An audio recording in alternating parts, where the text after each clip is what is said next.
Hey, Carol, this morning I texted you and asked if we could embed the podcast in our garden blog posts. Yes, instead of just a straight link. And I went and figured it out. And we can. And I put it on one of my blog posts. You're so smart. Not always. But this time, it just took me 2 tries to get it the way I wanted it. So we'll be doing that on all of our blog posts, I imagine. So that way people can just listen to us directly from our blogs, which is a great idea. It is a great idea. And with that, welcome to the Garden Angelus, where we talk about flowers, veggies, and all the best dirt. I'm Carol Michael from Indianapolis, Indiana, where I garden on a suburban lot that's measured in square feet. It's about 1/3 of an acre. And I'm Dee Nash from Guthrie, Oklahoma, where I garden on several acres out in the country. We call ourselves Garden Angelus because we are evangelists for gardening. We love gardening and we want others to love it too.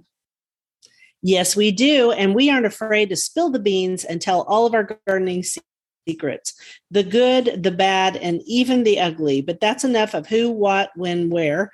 Let's move on to this week's episode. Good morning, Carol. Good morning, Dee. How does your garden grow? Well, I'm pretty sure we're frost-free, so I'm pretty happy about that.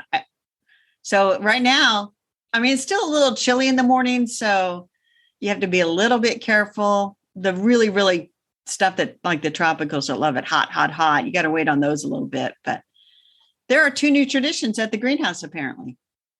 What are those? So back in the day when I worked, I used to take off a week or 2 in May to garden. And it always seemed like the week I took off, it would rain. And so the greenhouse would blame me for the rain. So now they can't blame me for the rain. But my sister took off Thursday and Friday to garden. Yeah. And it rained. So apparently she's now responsible for that. That works for me. And then this other tradition, this is even better. What's that? So last fall, I went to the greenhouse and they had just like a flat and a half of pansies. And she says, Carol, just take them. I'm going to put them in the dumpster. So I'm like, seriously? And she says, yeah, seriously. So I took a flat and a half and I just potted them up and they kind of looked pretty bad, but they got a fighting chance. So I went over there Friday, I think it was. A day's blur, but I've been there many times. And they came out and she says, we got 5 flats of pansies we're getting ready to put in the dumpster. Do you want them in the back of your truck? And I'm like, sure. They were, for some reason, they were all blue. So I brought them home. And then Sunday, I bedded them out front beneath a crabapple tree. We'll see how long they last. But, they'll give a couple of days of color. Oh, my gosh. I love blue pansies. And when I used to do the garden up at St. Mary's in Guthrie, I always put blue pansies around the statue of the Blessed Mother. Yeah. Because, blue.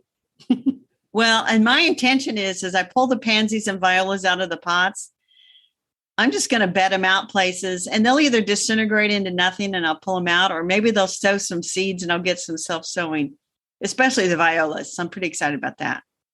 That is exciting. And it looks like from our notes that you're already eating from the garden, which is interesting because I just started eating from the garden too. And my radishes already bolted because we had 2 hot days. So my radishes didn't bolt, but let me put that. I have 2 things I need to investigate. Number 1, I had some radishes that just never bulked up. French breakfast did great. Had a couple of cherry bells, a couple of Easter eggs, but so many of them, they just didn't form a radish. So I need to see what's going on there. They just sat there. They grew, but when you pull them, there's nothing. And then my peas are sulking and I don't know why. They should be bigger than they are right now. So my peas, I did sugar in this time. And I noticed yesterday when I was out in the garden that they have potted up. But the pea plants are only this tall and I'm showing 1.5 feet with my hands. So I don't know what's going on. I have a feeling that maybe the fertility in that bed is too low. And so I might add some compost to it. Yeah, I need to give these a shot of something because they're literally 6 inches tall and they should be, in my opinion, they should be at least 1 foot tall. So I got to check that out. But so maybe they just need a little bit of something. As we know, peas and beans fixate nitrogen in the soil because they're legumes. But maybe they need a little more potassium or something. I don't know. I don't know either. And I put in our show notes, this must be investigated. There you Do you want to hear about my garden? I do. Oh, you've got one more thing to say. We almost left it out. It's about where you're going to be. Well, I was down in Franklin Saturday at the Johnson County Garden Fair, picked up a few little garden tchotchkes and things, including this cute new shelf that's down here. And I put a couple little plants. You can't really see it. Oh, I see that. That is really cute. Got little wheels on it, but they don't turn or anything. Cute. But I will be back in Franklin, Indiana at the Wild Geese Bookshop on Saturday, May 21st from 1 to 2 p.m. They have a great big front porch, and I'll be sitting there answering gardening questions. And if somebody would like to buy one of my books, they can do that. Isn't that nice? That is nice because you write really good books. Thank you. Now tell me about the Dee world of Oklahoma. Yeah, it's all Dee's world. Okay, so I spent the weekend kind of with each of my kids individually. And that was nice. And I went with Megan and Maddie to the Oklahoma City Flower and Garden Festival, which is held at the Myriad Gardens every year. It's downtown Oklahoma City. And so while I was there, I had a strong talk with myself that I was not going to buy any plants because I don't have any more room. And then? Well, these plants leaped into my basket because this one farm brought Ember's Wish salvia, which is one of my very favorite salvias, Mahogany Splendor hibiscus, which is tropical and just grown for its dark foliage. And I also found more Greg's Mist flower. And as you know, Greg's Mist flower, if you want queen butterflies in your garden, you should grow Greg's Mist flower because it has an alkaloid in the flowers that helps the male butterflies do their thing. I did not know that. So it's a palmate. Yeah, it's a palmate mist flower. It's beautiful. It's a native plant. And it's also a really pretty plant, which is kind of a lime green. And it has blue flowers. Doesn't get much better than that. No, it doesn't. Right? You need to be giving me the botanical name so I can put that in our show notes. I will give you the botanical name, but I cannot pronounce it. That's fine. So I did not put it in our notes yet. All right. And part of the proceeds from all of the Wish salvias, which is like Wish, Seven Wishes, all of that group, they go to a portion of the proceeds goes to Make-A-Wish Foundation in Australia, which is cool. Oh, so helps kids. So even though you had a stern talk with yourself, don't buy more salvias, you felt like it was important to get some more because, it was for charity. So it was for the children. You didn't realize that when you told yourself you couldn't buy any. So totally understand. And then also I dug out more Rudbeckia goldsturm and autumn clematis seedlings in my garden. What a nightmare those plants are. And I love my new Korean hand hoe for this because it gets right, it's got that curve and it gets right under those roots and you can lift them right out. And it's awesome. Sounds mean. And then who cares if you're mean to autumn clematis and goldsturm? I don't care. Unless you have a dry garden. If you have a really dry garden, you have all the goldsturm you want. In my garden, it just goes nuts. So then after all of that, I enjoyed my roses and I posted a video on Instagram this morning about them. So this morning would be Monday, May the 9th. So when people listen to this podcast, they could go to your Instagram feed and circle back to Monday to see. And I watched it. It was lovely. Yes, it's a short video this time because I didn't want to overwhelm people. So you have a quote. I do. While we extend our admiration to all flowers, trees, and shrubs in our possession, we shall derive large gratification and advantage knowing everything there is to be known, the nomenclature, the botanical distinctions, the culture of some particular species or family of plants. And that's by Dean Hole, and I have no idea who it was. And I'll tell you down in the rabbit hole where that quote came from. I mean, he's absolutely right. Exactly. We do that.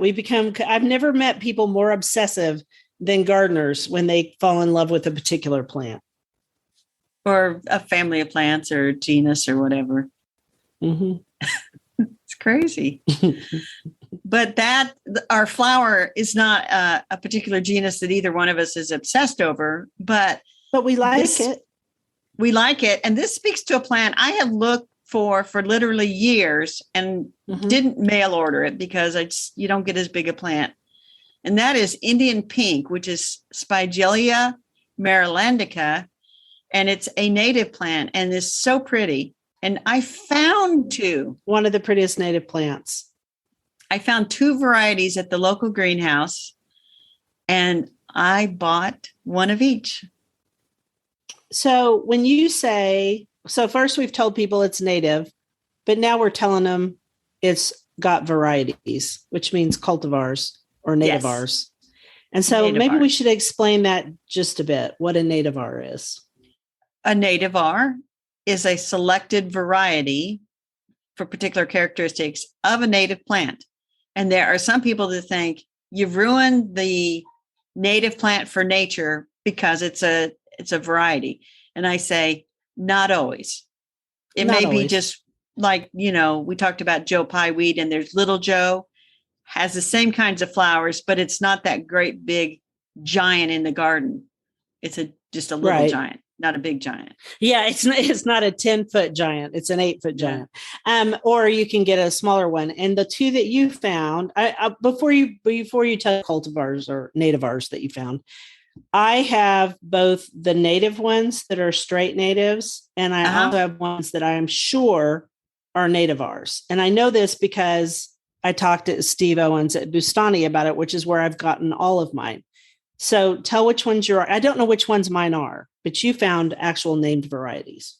I found Little Redhead, which is the most common named variety. It's out of Walter's Gardens. Mm-hmm. And then the other one I found, I think is fairly new and was introduced by Plants Delight Nursery, Tony Avent or whatever his last name is. Mm-hmm. Event. And it's called Ragin' Cajun. And they're basically, they look a little bit different. And one of them, and I cannot remember which one. I don't have the tags in front of me. One of them will be maybe 20 inches and one's like at 24 inches, it says. So, but they do tolerate light shade. If that grows to 24 inches, it'll be a big surprise. Because I'm going to guess mine are pretty short. I would say they grow 18 inches maybe. But anyway, keep going. I mean, 24 is pretty big. That's a pretty big plant. Normally, they're pretty short and they're front of the border plants. And I read a big thing on them after we're going to post about them, about how there's been more and more emphasis on this particular native and cultivating it or selecting for new varieties, partly because it's beloved by hummingbirds, and hummingbirds, I mean, they go crazy for it. And the other thing is it is short and it grows in the shade and it's perennial. Yeah. Those are all really good qualities. Mine are going to be in part shade, which I was talking to somebody who's grown them before, and they said that works well too. Also, mine were blooming. I bought them 2 weeks ago or a week ago. I can't remember. They were blooming, and she said next year they'll be one of the last perennials to pop up out of the ground, and they won't bloom until later in May. So she said, don't expect them to be blooming this early. So I put them with my other native type plants in my native type garden out there. So we shall see. But I was pretty excited to find it. And when I walked over, some guy said, "Oh, it's cardinal flower." And I'm like, "No, it's Indian pink is the common name." Yeah, it isn't cardinal flower. It doesn't really even look like other than red. Other than it's red. It has a little, well, in fact, from the USDA Forest Service, this is the official thing. The inflorescence is a one-sided cyme of upward-facing, brilliant red tubular flowers that are constricted near the top of the flower, where it then flares out to reveal 5 short tips that reveal a bright yellow interior. In other words, they have small red and yellow blooms. Yes, they do. It's a great plant in Oklahoma. I assume it's a great plant in Indiana. Mine are blooming right now. They start blooming right about now. And I was told by a gardener that if I shear them right after they bloom, before they get to where they're trying to make they look kind of like seed heads. I don't know if they make actual seeds.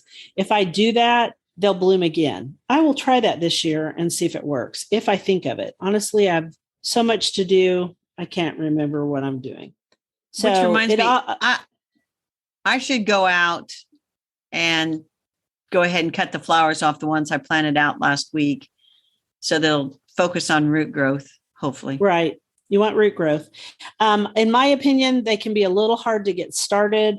I think the straight native is harder to get started than the ones that were the stronger native are that Steve now carries at Bustani. And that reminds me that I need to go free one of my clumps from the ferns growing around it because the ferns are trying to take over. And I noticed it yesterday. So I've managed to border part of my shade garden in Indian pinks, and they're in shade and partial shade, and they bloom just fine. Cool. That sounds nice. So we should tell people that there's another plant called Indian paintbrush. Don't confuse that with Indian pink. Mm-hmm. Totally different. I don't have, pardon? Totally different plant. And you were going to say you don't have it in your garden. I don't either. It's not something you really grow in your garden, so don't dig it up out of a meadow. People who have meadows want it to grow in their meadows, partly because it looks cool in the spring. It blooms a little bit right after Texas bluebonnets, but the thing is, it's a hemiparasitic, which means partially parasitic plant to grasses, which is why people who have meadows want it to grow, because we always have more grass than we have of anything else, and we're trying to reduce the amount of grass. So don't dig up plants in the wild. If you want to collect seeds, that's fine. But even better, I would just get seeds from a good source. But you aren't going to grow Indian paintbrush in your garden. No, you're maybe not. Maybe in a rewilded area. Maybe that. We're going to talk about rewilding in a little bit. Yeah, but you might want to grow Spigelia marylandica Indian pink and look for Little Redhead or Ragin' Cajun at your local garden center. Yes, or you can order them online. Ready for the next quote? I surely am. This is what I enjoy, to wear old clothes every day, grub in the ground, dig dandelions and eat them too, plant my seeds and watch them. From the letters of Celia Thaxter, who lived on Appledore Island. I like to dig dandelions. I don't necessarily eat them. I like to plant seeds. I don't mind getting dirty. That's like rule number one for gardeners. If you really don't like getting dirty, you probably need to pick another hobby, like, as I've said, stamp collecting. I think you just need to learn to like getting dirty. That's what I think. But there you go. That's true. So if you want to get out into nature, we're coming up on the time when blackberries, right now they are flowering in my garden in Oklahoma, which means at the end of June, we will have berries. Mid-June to end of June. When will you get berries? I think that we would have blackberries later in July. I think that I don't think they're blooming yet, but I don't have any blackberries to see. I have grown blackberries, and I will tell you, if you go picking blackberries, especially in the wild, plan to get chiggers. You will get chiggers, and watch for snakes and all the things. But I have wild blackberries all over my property in various spots and love them. In fact, there's one at my barn. There's a new bush up by my barn, which made me kind of happy. I have also grown them, and they are not hard to grow. In fact, I told a client last week that she was trying to grow blueberries in the ground. And I was like, okay, you got to get some sulfur on those stat, and hopefully they'll work, because we do not have acidic soil in Oklahoma. But guess what you can grow easily? Blackberries. Yes. And blackberries they're not for the tiny garden. They will spread quite a bit. They sucker and they just keep kind of pushing out and pushing out. In fact, if you want to share your blackberries with somebody, the bush, you can dig out the suckers, pot them up, and then give them away. And when I was at that little garden fair, I noticed somebody had thornless blackberry suckers, $7 a piece. Well, if I grew blackberries again, I would definitely grow the thornless varieties, and I grow one of the varieties that makes the great big berries, which is part of the point of growing blackberries.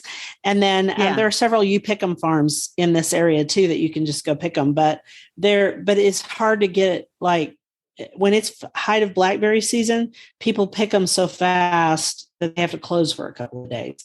So thornless varieties, there's a whole bunch of information. We found some information that's really good from Oregon State University. Do you want to talk about their unique growth habit? Well, sure. The way this works, and it's kind of the same for raspberries, is the first year the cane does not fruit. The second year that cane is biennial. It will fruit, and then you should cut it off. And so that confuses people. You kind of look for the canes that have the remnants of flowers and stems from the blackberries where you pulled them. And those are the ones you'd cut. And it gets kind of, they like to throw out a lot of fancy words like primo cane. And so we'll just link to that website and people can sort it out if you want to grow blackberries. Now, it's brambles in some sense, if you know what brambles are. And, right. Like you got it grown in a wild spot by your barn. This is not a growth, neat and tidy. If you like neat and tidy plants, don't plant blackberries. That's not going to be neat and tidy. It's never going to be neat and tidy. No, it's not supposed to be neat and tidy. It's supposed to be a thicket that birds can nest in, which is another good use for blackberries. I mean, they're a great nesting plant for birds. For one thing, birds will eat the berries, and also they will nest in the space, and they will keep down the insects, which, there are some insects that like blackberries. So easy to grow, very easy to grow, kind of messy. So give them room with sun and well-drained soil. We suggest you buy a thornless variety. I would suggest if you live in our state that you buy one of the varieties that is named after an American Indian tribe, because a lot of those were created between Arkansas State University and Oklahoma State University. They worked on them really hard, and there are a whole bunch of varieties out there. Or you can buy one of the ones that they have some new ones that are smaller, which are, is it Brambleberry? Is that Bramble and Berry? Is that the company? I can't think of their name right now. I could look it up. That sounds, we'll put a link out there, but that sounds sort of right. About right, sort of right. And then Carol has in here, read carefully the info about pruning. Yeah. On the pruning, there's just some dead canes. I would take them out. That's all. And then there's really good information that we're going to link to at Oregon State and Oklahoma State that apply to almost everywhere. And then when we started researching this, I said, hey, we could just do berries all summer long. We could, and we might. So listeners, if you have a particular berry you want us to talk about, let us know. I'm not growing. I have grown blackberries, and I will confess there's a spot in my back garden where I thought, oh, this is a great place for blackberries. And then it's just like, no, this is not a great place. And I still, probably 4 or 5 years later, 6 years later, there's still like a couple of roots out there, and it'll try to push up a little stem. And then I'm like, no, I said no. And out it goes. It's like my old asparagus plot. There's always a few ferns back there. And I go, that's okay, because they're not as much of a problem as blackberries can become. So we may talk about a different berry next week, because I grow a couple of these other ones that we thought about. Do you want to do the next quote? I do. I think books are like people in the sense that they'll turn up in your life when you most need them. Emma Thompson, the actress. Okay, that's one of my favorite quotes we've done recently. Really? That one's better sweet. Than the quote I wrote about how it's okay to obsess about a single genus of plants? Well, that's a good one too. Okay, so on the bookshelf, we have Grow Now by Emily Murphy. And this is Emily Murphy's, I think, second book.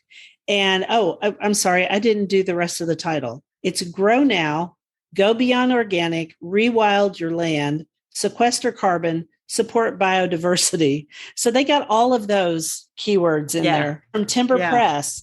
Emily is a garden activist. I think she would agree. And I love to follow her on Instagram.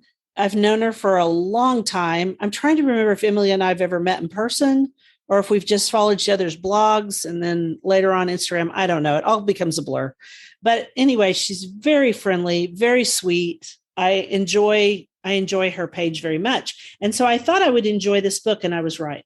Yeah, you have a notes here that you have to look at the property, like she said, from a chickadee's point of view, and they need lots of caterpillars and other insects and seeds. And so that's okay to have that out there. If you want chickadees, you got to have chickadee food.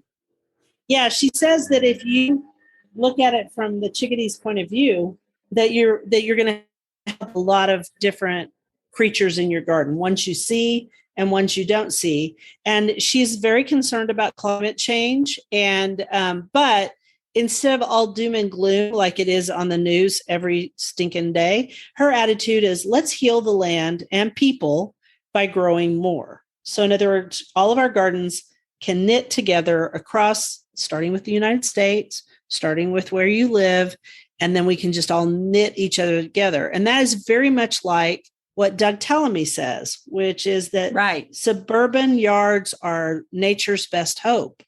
And he actually, you told me he actually has a quote on the back of this book.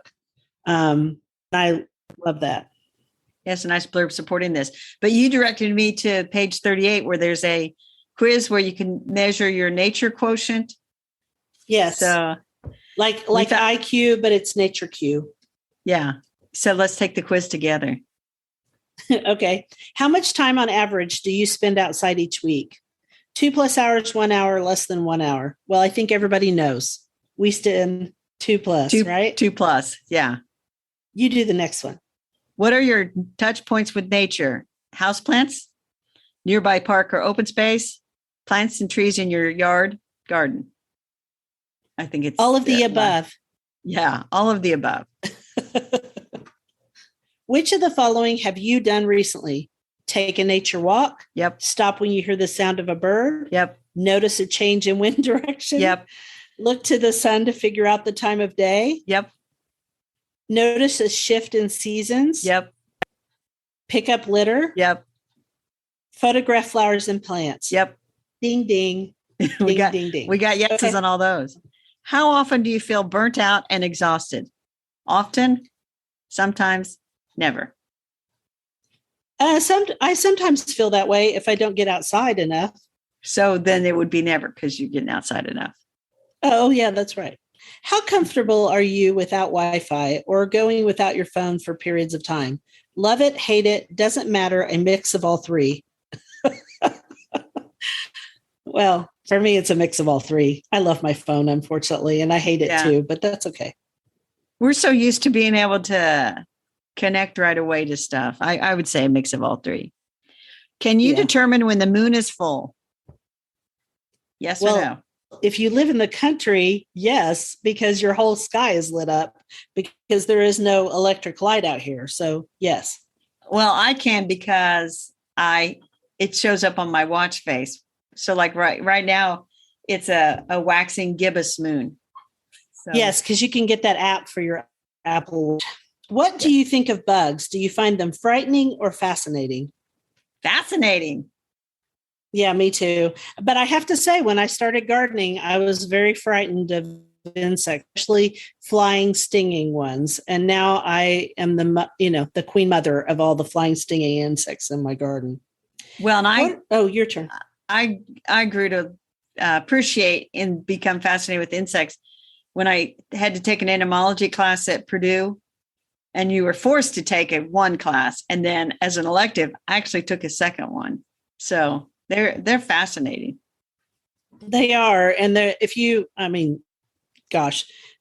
how beautiful they are, some of them. And I'm not saying the insects aren't irritating. Some of them are. What are your feelings on dirt? Love it, hate it, neutral, not sure. Love it. I love good dirt. I love good soil where you just put your hands in it and it crumbles. It's exciting. What do you do when you find spider webs outside? Leave them where they are or swipe them away? Well, I leave them where they are if they're in my garden. In fact, when it becomes what I call spider season at the end of summer and all of the beautiful long-legged spiders are outside and they build those great big webs, I actually leave a section of my garden alone and go the other way because I figure we got to help them. We do, but I swipe them away if they get in my way. I had a big spider web that went from the front porch or the post light out front to the tree across the sidewalk. And every night that spider would spin her web and it's like you couldn't go in or out. So I had to swipe it away. How much do you go out at night? Well, it would be there in the morning. It was still there. Early morning. That's true. Those spiders usually take up their webs about mid-morning, but do. You're right. You're right. Until it gets warm outside, they don't. So you get to ask the last question. How do you see yourself?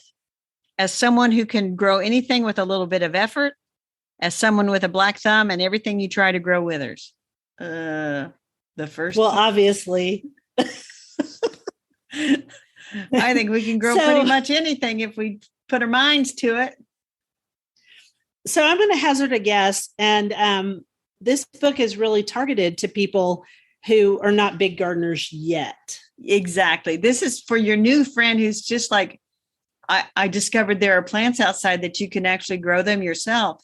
That new gardener, maybe a little bit more experience than that, but somebody who's just like getting going with it. Maybe they have their first home and they've never really paid attention before they get too deep into it. This would be a lovely gift book for them. And that's Grow Now. I would say before they get too deep and start using pesticides. One thing I want to say about the book before you go is that she does a very, very good job of everything that she asserts in this book. She backs it up with names of scientists who have studied a particular area.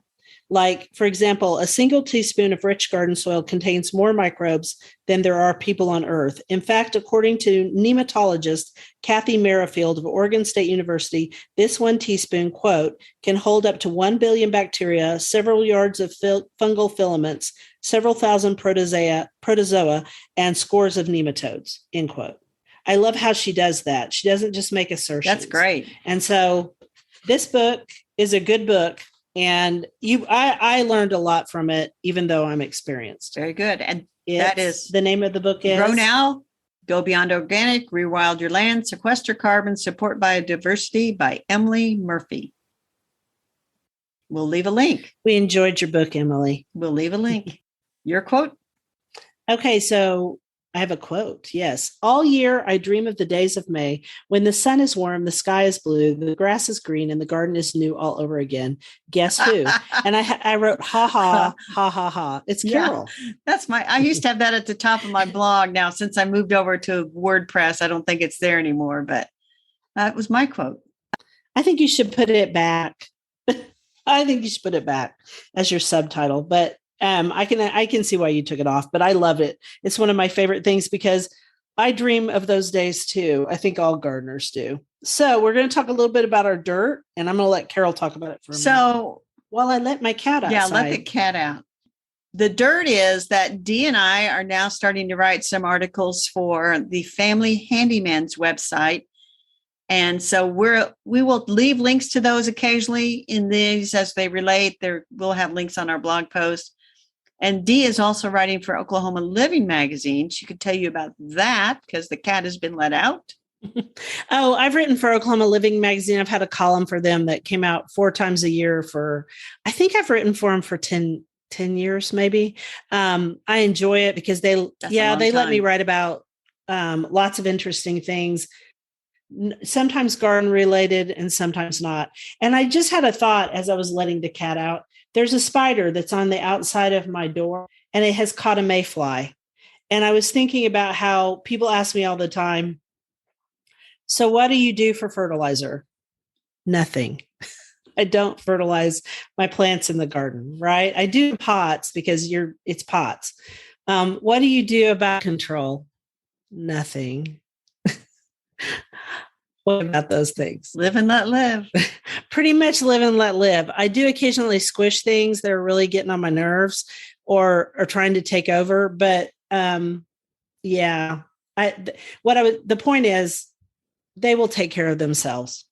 And we do a lot of that. We also speak about gardening a great deal, and Carol brings humor and I try to bring common sense. I'm not as funny as Carol.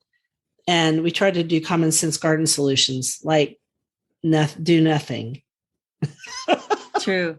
So Dee, are there links to the Oklahoma Living column articles online? There used to be links because they used to really focus on their website in addition to the print magazine.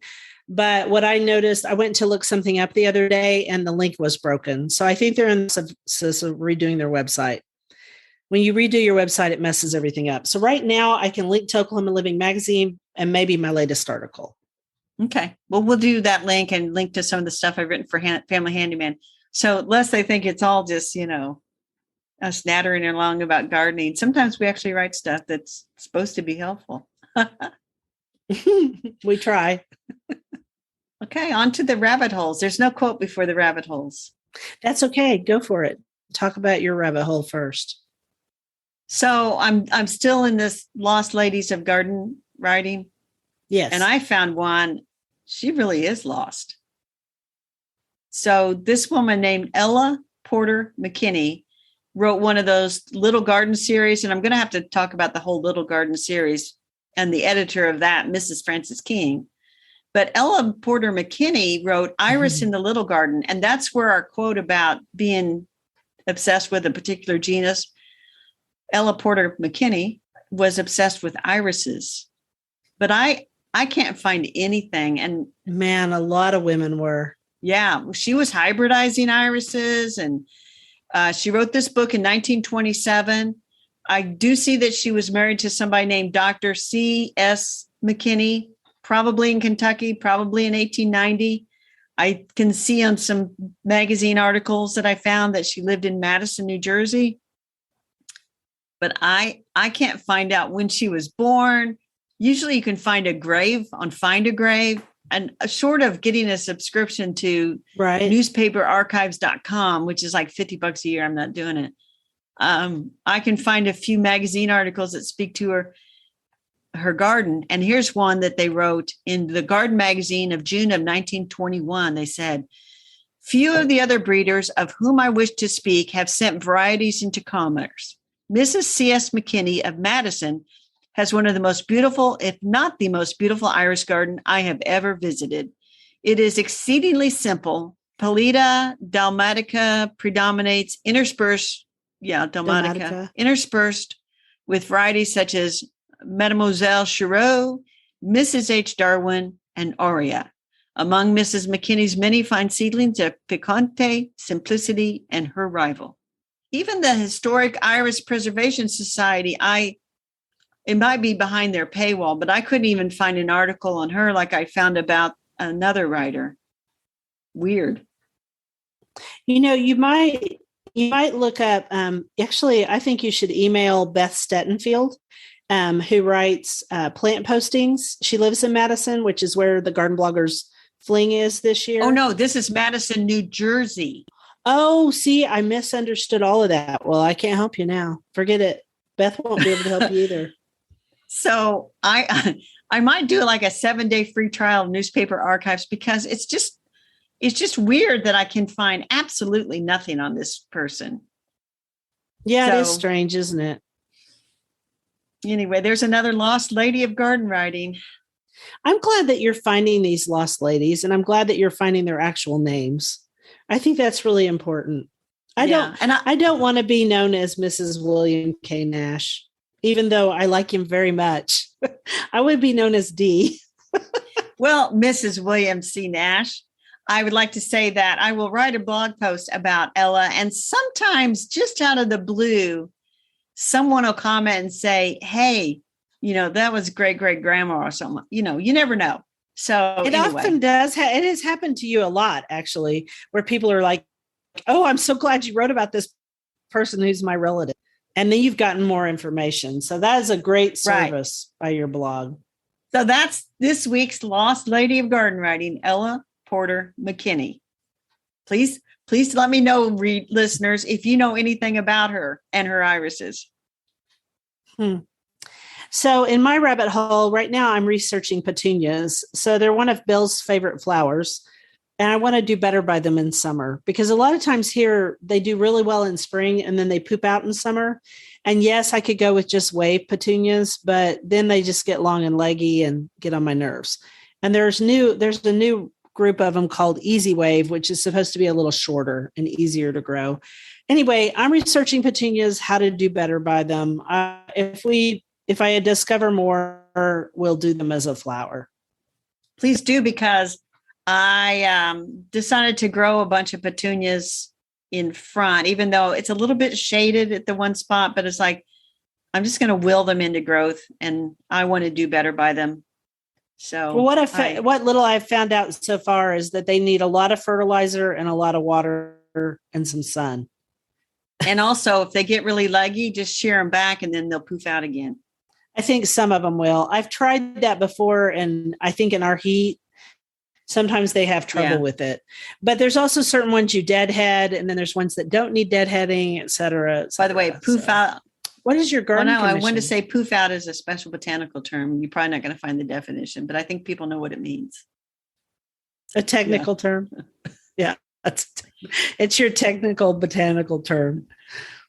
So what's your garden commission? Oh, I need to buy more plants. I went to the greenhouse this morning. They are wiped out. I'm like, I was there, I don't know, Tuesday last week, and I was there on Thursday, and I was there on Friday. And Saturday morning, I had to run and get a flat of impatiens for my sister. And I'm like, on Mother's Day weekend, really? I got to go get you more impatiens. So I ran in there right when they opened, and it wasn't very busy. And they thought, well, maybe people have already bought, and, because people are buying earlier. Place was wiped out this morning, but I need to buy more plants and get out my shorts because it's going to get in the 80s this week.